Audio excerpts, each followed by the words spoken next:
এই সাইকেলটা নিয়ে নিচ্ছি। ইনি হচ্ছে এই দোকানের মালিক। সাইকেলটা কিরকম হয়েছে গাইস কমেন্ট করে জানাবেন। আর এখন মার্কেটের মধ্যে আইসা আমার সাইকেলটা গ্যাসের দোকানের মধ্যে রাইখা আর দোকানে আসলাম চা খাইতে।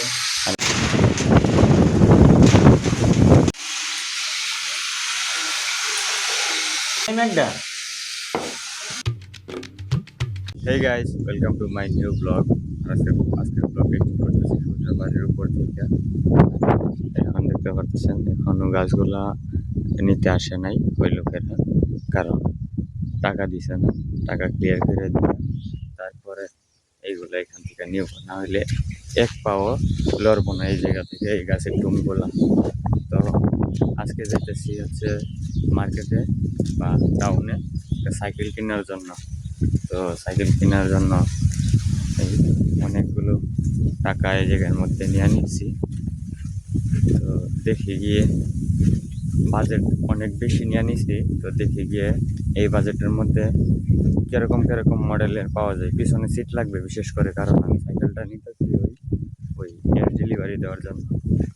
কারণ একটা গ্যাসের বোতল 24-25 কেজি ওজনের হয়, সাইকেল দিয়ে দিলে জিনিসটা সুবিধা হয়, বা আমিও বাড়িতে আসতে পারবো মার্কেট থেকে রাস্তা দিয়ে, আমার জন্য সুবিধা হইব। একটা সাইকেল আমার অনেক জরুরি। আমি নিমো করে 2-3 মাস পার হয়ে গেছে, কিন্তু মানে তেমন সুযোগে মিলটা ছিল না বা গিয়ে আনার জন্য। বা প্রথমে আমি সেকেন্ড হ্যান্ড বিচারছিলাম, এখন ভাবলাম যে নতুনই নিয়ে আনি, সেকেন্ড হ্যান্ড তো যাই ঝামেলার মধ্যে গিয়ে লাভ নাই। তো এখন বের হয়ে গেছি, তাড়াতাড়ি করে যাই মার্কেটে, গিয়ে দেখি সাথের কাউরে নিয়ে পাওয়া যায়, তাহলে যে পামো আর এই সাথে করে নিয়ে যাবো মার্কেটে। আর এই ধানের জমিগুলোর লাস্ট ক্লিপ এটাই হইতে পারে, কারণ এরপরে হয়তো বা এই ধানের জমি আর ব্লগের মধ্যে ক্যাপচার করতে পারবো না, কারণ 1-2 দিনের মধ্যে এই সবগুলা জমি কাটা হয়ে যাইব। মেশিন বন্ধের মধ্যে নাইমা গেছে, এটা তো আপনারা গত ব্লগে দেখতেই পারছেন। তো 1-2 দিনের মধ্যে যদি এইগুলা কাইটালা, তাহলে বন এখন তো আছে সোনালি রঙের, এই ধান ক্ষেত দিয়া সোনালি রং হয়ে আছে পুরা বন। ওই সময় একবারে এই সাদা মাটি ধুলাবালি উড়বো, ধুলাবালি না উড়ক, কারণ হাল বাইলে এনে ধুলাবালি উড়বো। তো মাটি একবারে মানে অন্ধকার অন্ধকার হয়ে থাকবো একবারে, মানে এই ধান গাছের গোড়াগুলা যে থাকবো এইগুলো এই দেখা যাবে, আর কিছু না। এখন শিউলি ফুলের গ্রানটা অনেক বেশি লাগতেছে, কারণ হচ্ছে এই যে কড়ই গাছের মধ্যে শিউলি ফুল বাতাসে উইরা উইরা পড়তেছে, আর এটা নিচ দিয়ে গেলে অনেক গ্রান করে, অনেক সুন্দর একটা স্মেল এই জায়গার মধ্যে আছে। এই আর এখন বাজে হচ্ছে সকাল 11টা, আর এখন আছে আমি ইয়াসিন কাকার বাড়ির বরাবর। তো উনি 1 তারিখে চলে যাবে কাতারের ফ্লাইট, 24 তারিখে ফ্লাইটটা দিয়ে দিচ্ছিল, তবে উনি আরও 1 সপ্তাহ পিছাইছে ওই রঙের কাজের কারণে। আর রঙের কাজটা উনি আরেকজনের হাতে হ্যান্ড ওভার করে দিয়ে দিছে। তো এখন আমিও কাজে যাইতে পারতেছি না, কাজ নাই, উনিও জানা। তো যে লোকের কাছে হ্যান্ড ওভার করছে ওই লোক আবার রঙের কন্ট্যাক্ট দিয়ে অন্য লোক দিয়ে কাজ করা লাগতেছে।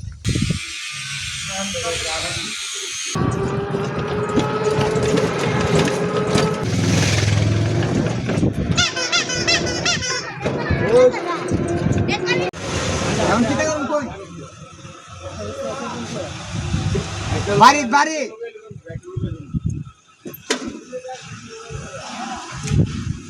আচ্ছা আচ্ছা আচ্ছা, আমি দোকানে গিয়ে আইছি ভাই, নম্বরটা দিছি দোকান ঠিক কই।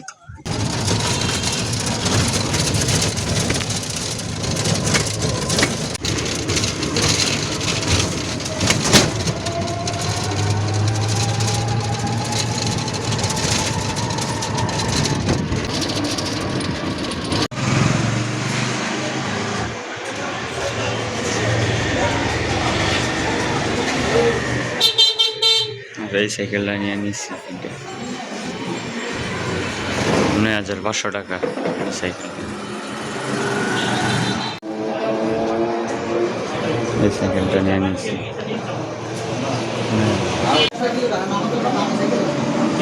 ইনি হচ্ছে এই দোকানের মালিক। সাইকেলটা কিরকম হয়েছে গাইস কমেন্ট করে জানাবেন। সাইকেলটা নিয়ে আসছি এই যে আমার দোকানের সামনে মার্কেটের মধ্যে। এই হচ্ছে সাইকেলটা। তো সাইকেলটা চালাইছি, প্রথম চালানোর মধ্যে তেমন মানে একটু কষ্ট হয়েছে, জোর লাগছে। তো প্রথমে এই যে সকেট জাম্পারগুলা এই যে এটা তেমন ফেলে না। আর এখন যখন আস্তে আস্তে ইয়ে হয়েছে তখন এটা মোটামুটি এতটুকু পর্যন্ত ডাবছে। সাইকেলটা আনার পরে প্রথমেই এই সুমন কাকার বাড়িতে একটা বসুন্ধরা বোতল ডেলিভারি দিব। তো সাইকেলটার সাথে লাল কালার আর এলো এই একটু গ্রে কালার, কেমন সুন্দর লাগতেছে। এই জায়গায় বসুন্ধরা, এই জায়গার মধ্যে জি এটি খালি বোতল। তো যাই বোতলটা ডেলিভারি দিয়ে আসি। আর এখন আছি আমি আমার বাড়ির সামনে রাস্তার। এই হচ্ছে আমার বাড়ি, আর এই হচ্ছে রাস্তা, আর এই হচ্ছে আমার সাইকেল। তো দেখেন কত একটা সুন্দর লাগতেছে। তবে একটা জিনিস আমি ভুল করছি, হ্যান্ডেলের যে এই এই নাটগুলা, এলএঙ্গি নাটগুলা, এগুলো সবগুলো লুজ। এই সবগুলো লুজ, যার ফলে হ্যান্ডেলটা এখন খুইলা যাইতেছে। তো মিডি টাইট দিতে হবে, এইগুলো টাইট দিয়ে দিছে না, চারোটা নাট লুজ, যার ফলে এই যে দেখেন হ্যান্ডেল দাগ পড়ে গেছে। এই যে এইটা আছে, এটা এদিক সেদিক হইতেছে আর কি এই জায়গার মধ্যে। তাছাড়া সব কিছু এখন দেখা যাচ্ছে ঠিকই, আরও কি কি নাট জানি টাইট দেওয়া লাগে আল্লাহ জানে ভালো। তো এই সবগুলো ঠিক আছে নি, একটু দেখি, বলা তো যায় না, একটা যেহেতু ধরাত পড়ছে অন্যগুলো ওই রকম হইতে পারে। তো আপাতত অন্যগুলো চোখে পড়তেছে না, তো পরে দেখি কোনো সমস্যা আরও পরে কিনা চোখে। একটা ফুটবল খেলার এই ছোট প্যানও আনছি এই ব্যাগের মধ্যে, প্যারিসের। তো এইটা পরে একটু পরে মাঠে যাইব, কারণ ওই আগের প্যান্টগুলা নষ্ট হয়ে গেছে, কারণ ওই অনেক দিন হয়ে গেছে। তো তার মধ্যে আবার মাঝখান দিয়ে 1-1.5 বছর খেলা হয়েছে না। তো এই কোমরের যে বেল্ট আছে লবার, এলাস্টিকগুলা নষ্ট হয়ে গেছে প্যানের, তো লুজ হয়ে গেছে অনেক বড়।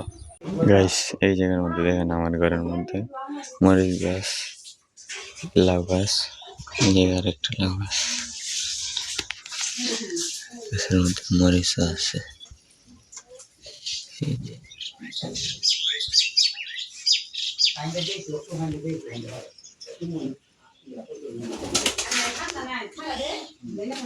আর এখন দুপুরের খাওয়া দাওয়া শেষ করে আবার বের হয়ে গেলাম।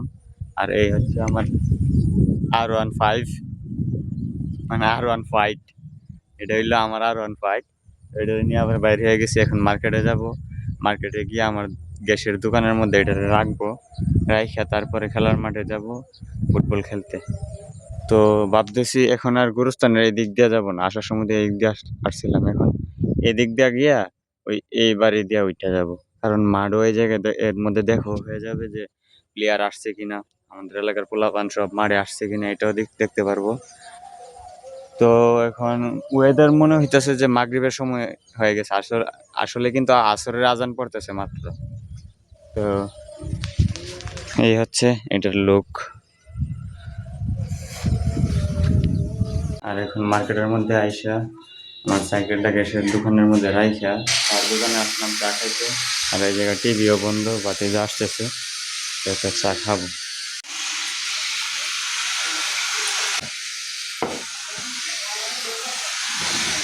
তো এইখানে চা বাতিজা দিয়ে দিছে বানায়, তো খাই দেখি কিরকম হয়েছে।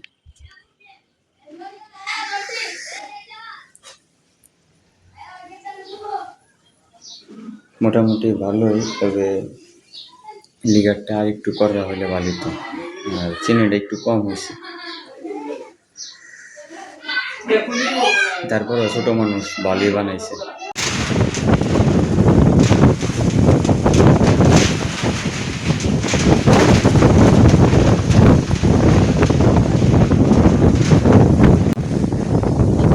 অবস্থাটা দেখো, বাতাসের ঠেলায় মানুষ দাঁড়ায় থাকার মতো অবস্থা নেই।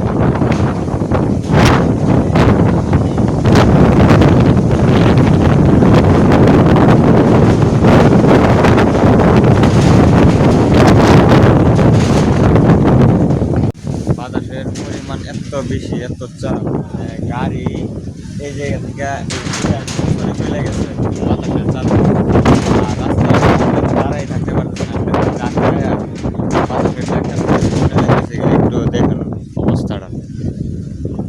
বৃষ্টি নামতে পারে রাতের বেলায়। আর এখন দিনের অবস্থাটা দেখেন, একেবারে অন্ধকার হয়ে আছে, কারেন্ট চলে গেছে।